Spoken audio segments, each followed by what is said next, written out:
Pas nengok ke belakang ternyata ngedudukin batu nisan. Iya, ngedudukin batu nisan.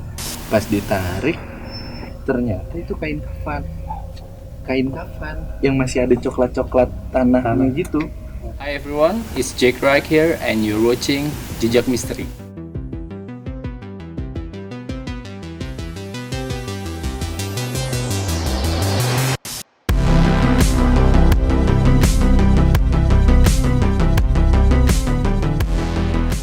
Halo guys, sekarang kita kedatangan narasumber yaitu Eja. Ya. Halo Eja, apa kabar? Baik. Jadi di sini Eja ada banyak cerita kayaknya nih ya. Iya. Ini emang banyak kejadian-kejadian aneh katanya.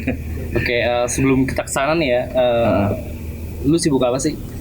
Gue sehari-hari itu sebagai karyawan swasta ya, yang kebetulan emang punya hobi di fotografi. Oke. Dan ada kaitannya mungkin dulu pernah ikut komunitas cinta kereta. Jadi dulu suka zaman SMP tahun berapa ya? 2013-an itu. 2013-an itu emang suka hunting kereta, foto-foto kereta yang gitu.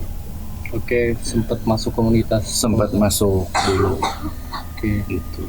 Dan sebelum kita ke cerita yang bakal kita angkat ini ya, Iya. emang Eja ini peka ya terhadap hal mistis.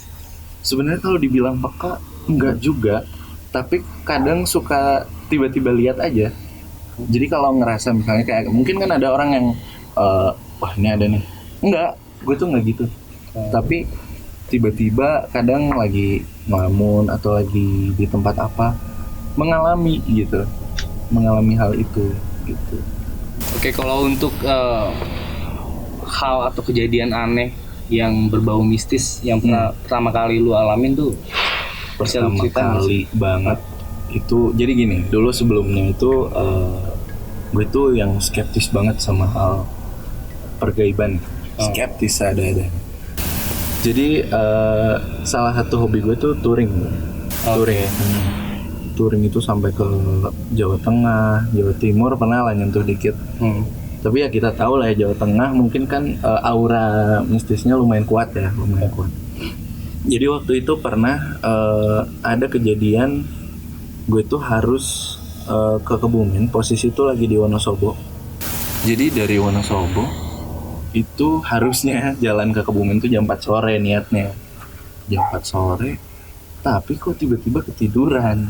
Bangunnya jam 12 malam, dimana besoknya itu ada acara pagi-pagi di Kebumen, harus sudah di sana. Mau nggak mau udahlah berangkat, akhirnya nekat aja.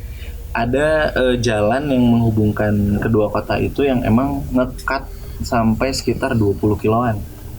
Nah emang jalannya sih beresiko banget ya, itu naik turun gunung, hutan juga di situ, benar-benar gelap, hampir gak ada lampu dan jarang rumah warga. itu posisi rame-rame sendirian karena waktu itu touringnya emang sendirian. Kebetulan gue sukanya touring sendirian biar gak tunggu-tungguan di jalan. Nah, gitu. Healing. Nah di situ jalan tuh udah tuh lewat jalan itu. Ini kok pas lewat tanjakan kalau motor berat wajar ya. Yeah. Ini turunan sama jalan datar motor makin berat juga. Ini aneh nih.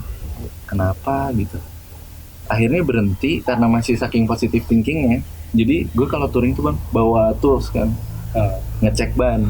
Kayaknya tekanan angin kurang deh. Berhenti di situ ngecek tekanan angin, aman ternyata. Duduk itu posisi duduk itu di pinggir jalan.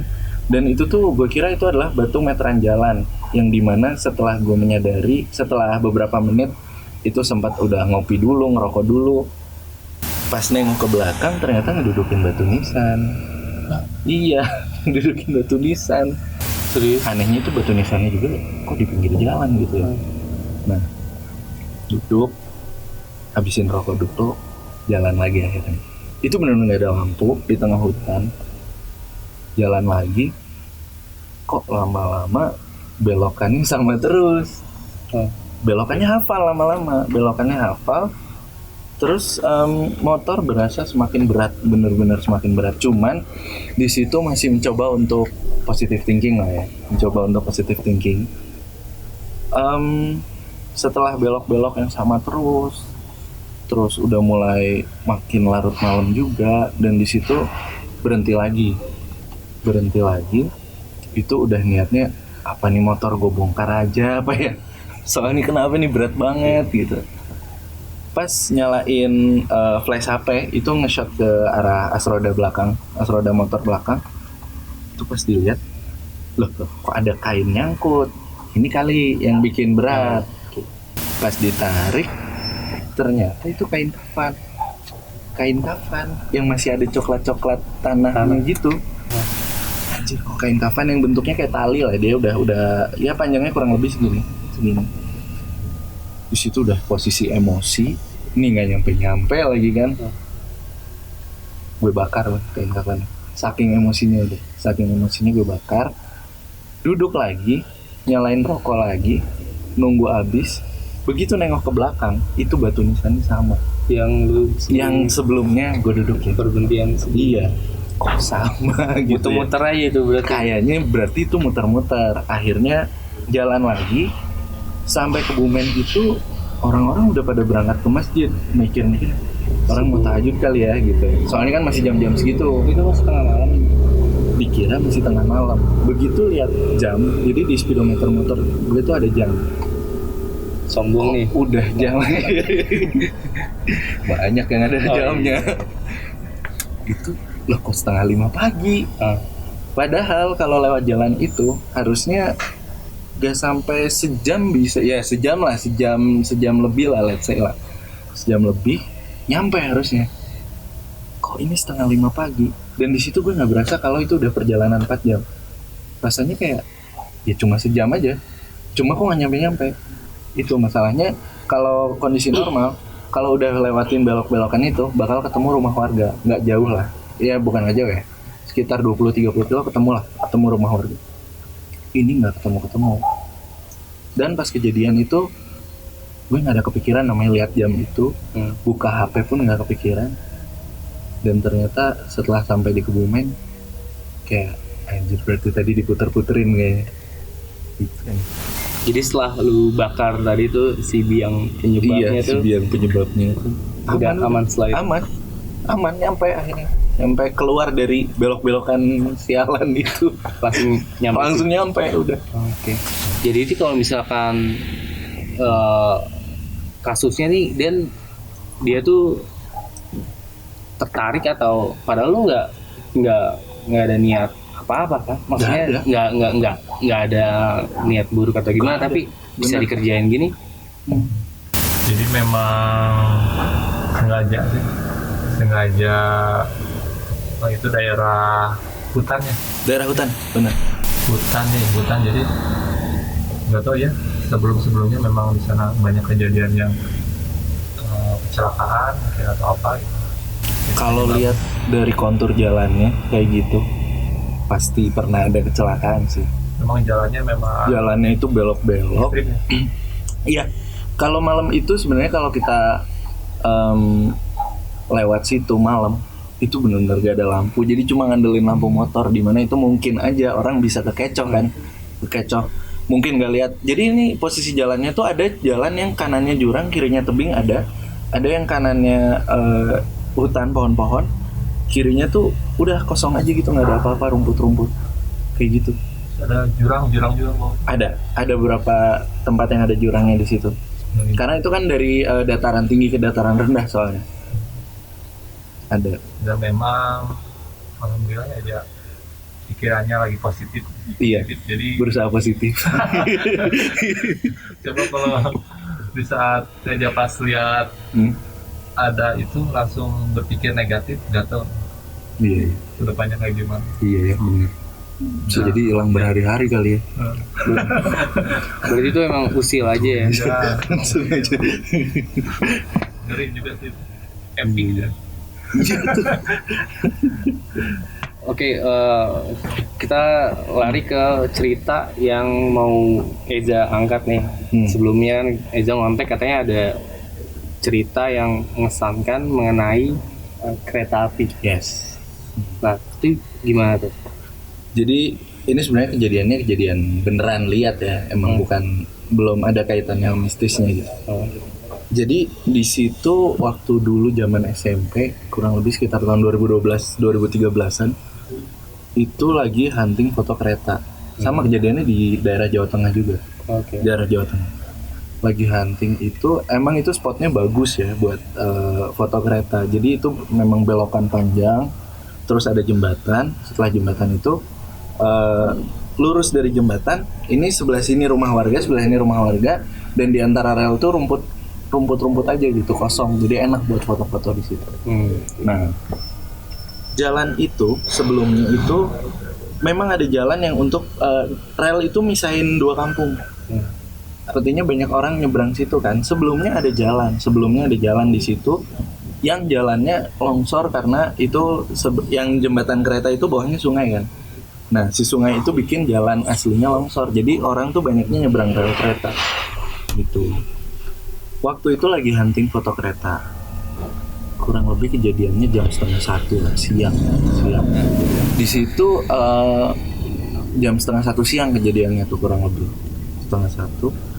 Tiba-tiba ada mas-mas lah, kayaknya sih waktu dulu itu mungkin umur 20-an kali ya, 20 belum sampai 30-an. Dia nyebrang rel itu di mana gue tuh udah siap-siap mau moto, ada kereta itu dari arah barat itu ada kereta. Nah, di situ udah ini kok ada orang lewat, orang mau main robos aja. Di situ akhirnya ngebatalin ngefoto, udah mau lari ke orang itu menarik. Mas, ada kereta. Dia kayak nggak dengar. Dia benar-benar gak mendengar lingkungan sekitar. Padahal di situ posisi kereta itu udah deket ngelakson, udah deket, dia udah ngelakson panjang. Jadi posisi kereta itu sebelum masuk jembatan ya. Sebelum masuk jembatan. Udah ngelakson panjang, mungkin masinisnya udah nggak ya ada orang mau nyebrang itu. Ngelakson panjang, ini orang tetap nekat aja nyebrang. Dan anehnya lagi satu, posisinya dia udah nengok kanan kiri. Tapi kenapa dia nggak tahu ada kereta? Dan itu gue udah teriak sekencang-kencangnya itu bang, kenceng banget. Hati-hati mas, kereta. Lewat. Pas begitu lewat rel, ini rel kereta ya, dia lewat kesandung kakinya set. Dimana itu kakinya itu ada di rel, pas di rel, sandung dia jatuh. Lewatlah kereta itu, ketabrak, ngelindes kakinya. Di situ posisinya orangnya masih hidup. Akhirnya warga ngumpul, dia digotong, itu dibawa pakai becak ke rumah sakit terdekat. Dia operasi, orangnya masih hidup sampai sekarang sih, masih hidup. Dan mungkin dia udah berdamai dengan kejadian itu ya. Jadi waktu itu sempat ketemu lagi dan dia cerita, mas di situ aku nggak ngelihat ada kereta, nggak dengar masnya neriakin juga, sama sekali nggak mendengar apa-apa. Jadi udah nyebrang aja kayak gitu. Itu ceritanya. Jadi itu kalau kita sangkut ke hal-hal gaib tuh ya, kalau yang dikenal orang-orang setan budek kali ya. Setan budek itu jadi di kalangan rail fans dulu itu emang dikasih tahu kita ya, kalau dari faktor safety emang nggak boleh kita dekat-dekat ke rel kereta. Jadi kalau ngefoto tuh minimal berjarak lah. Karena selain karena ya tadi mungkin faktor tadi itu kereta itu kalau kita kedekatan itu angin kereta tuh nyedot kita masalahnya. Itu bahaya di situ. Nah, mungkin juga beredar mitos mengenai setan budek itu. Jadi kalau terlalu dekat ya tutup telinganya. Ya gue sempat denger dia tuh kayak ibaratkan dia ngusilin si korbannya ya, kayak dari indera pendengaran itu nggak ngelihat adanya tadi klakson atau peringatan dari orang sekitar. Atau mungkin tadi dia kan sempat ngelihat kanan kiri ya. Dia sempat ngelihat dan dia bilang dia nggak lihat ada kereta di situ. Berarti itu bukan setan budek doang kali ya. Setan buta kali ya. Gitu ceritanya. Padahal sebenarnya kan klakson kereta itu kan terdengar sampai jarak 2-3 kilo itu kedengeran. Iya. Itu bisa denger gitu ceritanya. Setelah itu lu merasa bersalah tuh nggak nyelamatin atau gimana? Ada sih, ada benar-benar. Itu kalau ngomongin rasa bersalah, itu gue sampai 2 hari nggak pengen makan. Bener, 2 hari nggak pengen makan karena lihat kejadian itu kan, dan ngerasa salah juga. Tapi ya setelah itu orangnya pun sudah berdamai sama kejadian itu, udah terima juga. Ya udah, gimana lagi, namanya takdir, kita nggak bisa ngehindar kan. Cukup kejadian ini ya apa? Gue juga pasti shock sih kalau ngelihat hal kayak gitu langsung di depan mata ya, bukan cerita atau gimana. Shock banget. Gue aja lihat dari CCTV yang kejadian di salah satu rel di Bandung. Shock banget kan itu. Ada masuk CCTV itu di perlintasan kereta. Ada yang loncat ke rel. Ada di Bandung. Loncat ke rel. Memang sih setelah ditelusuri memang dia niatnya untuk bunuh diri. Ada rekaman CCTV-nya itu di Bandung, di tengah kota jadian. Bayangin tuh orang yang lagi ngantri nungguin palang kereta dibuka, gimana perasaan? Oke, ngomongin kereta, sebenarnya dari tim Sundakala ya, kita dari tim Tapak Tilas lebih tepatnya, kita juga ada sebenarnya sempat mengunjungi tempat-tempat stasiun di Kota Bandung aja. Oh, iya. Cuma pada saat itu sih ada aja kendala. Kita sempat 3 kali ya. 3 kali itu kesana tuh mendung, ada halangan. Hujan ya, hujan bukan mendung lagi. Iya. Jadi kayak nggak diizinin atau bukan waktunya atau ada yang disembunyikan. Iya. Tapi untuk kita penelusuran itu ya. Nah itu dan Eja juga sempat masuk komunitas real fans ya. Iya, real fans. Itu tuh berarti ada pembahasan tentang safety ada.